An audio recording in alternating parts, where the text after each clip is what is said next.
ने फरमाया है जो सूरत वाक़या पढ़े उससे फाका नहीं आता।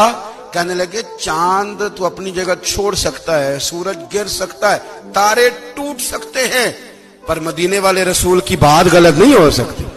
हुजूर ने फरमाया फाका नहीं आएगा तो इंशाअल्लाह कभी भी नहीं आएगा।